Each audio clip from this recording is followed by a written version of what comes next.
Jai Guruji, chapter number 44, page number 174 to 176.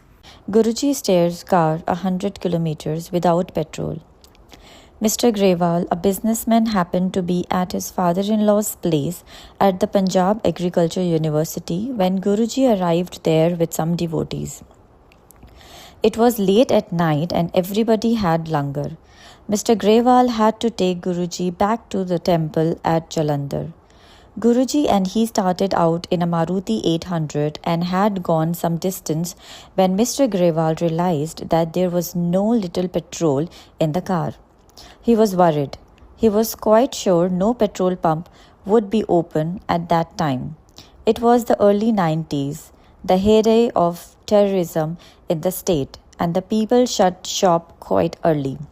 Mr. Grewal also knew that at late night hours, both policemen and terrorists prowled the roads. Sitting next to him, Guruji immediately read his mind and told him not to be afraid. "Why are you so worried?" Mr. Grewal remembered Guruji telling him, "We have enough petrol, just keep driving." Mr. Grewal drove on, but he knew the petrol was going to give out sooner rather than later. They had reached Guria, midway on the Ludhiana-Jalandhar road. Since Guruji had spoken, when Mr. Grewal felt doubts forcing their way into his mind again, Guruji responded immediately, once again with his reassurance. "You are still worried. Keep driving. Confidently, we have enough petrol." At his words, Mr. Grewal suddenly realized that they had driven 40 kilometers from Ludhiana on an amount of fuel that would not have taken them beyond 4 kilometers. He realized that a divine will was fueling his car, not petrol. Soon, they reached the Jalandhar temple without any problems. At the end of the journey, Guruji said, "I have driven the car without petrol, but be sure to put petrol in the morning. The car will not run without it then." Mr. Grewal says, after this personal experience of the divine force, he surrendered himself to Guruji. He found that Guruji was not an ordinary saint or a pandit. He is far, far above them. He is the Sadguru, true Guru. After 80 years, water fills Rajasthan's well. There are no limitations to Guruji's grace. His is a power of compassion that towers above all. So it was in Jaipur when lakhs received Guruji's blessings. Guruji Maharaj had gone there in 1994 and stayed with Brij, now retired General Mohan Singh, for a month. Hundreds would come for his darshan.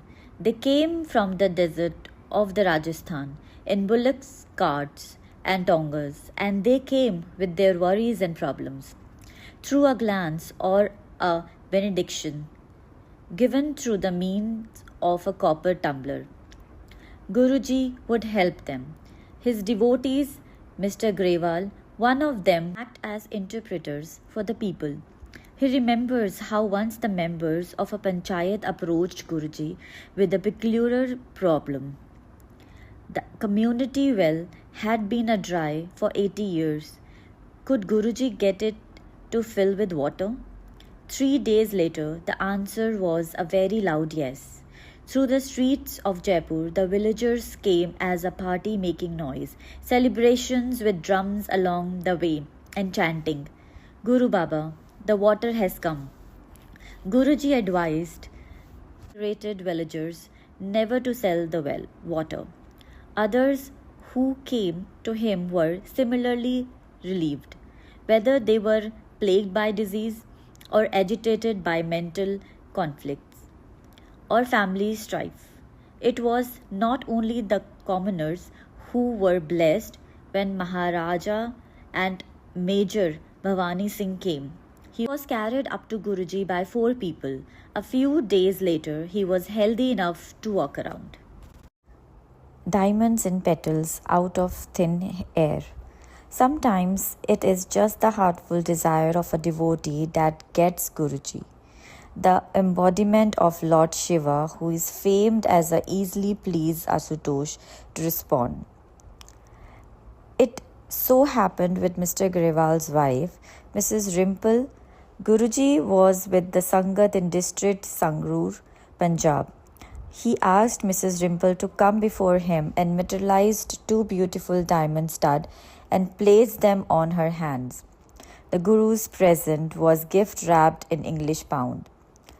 12 years after they were gifted to his wife, they still retain a rosy fragrance typical of Guruji presents. At other times, Guruji gives specially needed blessings. New Year's Eve was being celebrated by the Sangat at the residence of Mr. Grewal's father-in-law. Suddenly, a shower of petals came forth from the air and continued falling on his father-in-law for a couple of minutes. After 10 minutes later, a lady devotee, Mrs. Vardhan, was similarly blessed. The miracle showed that Guru's love for his disciples. For as Mr. Grewal says, Guruji needs nothing from you. In fact, he takes your misery-causing karma upon himself to relieve you of suffering. All he wants is your love and faith. Satsang as narrated of Mr. Grewal, Gurgaon-based businessman.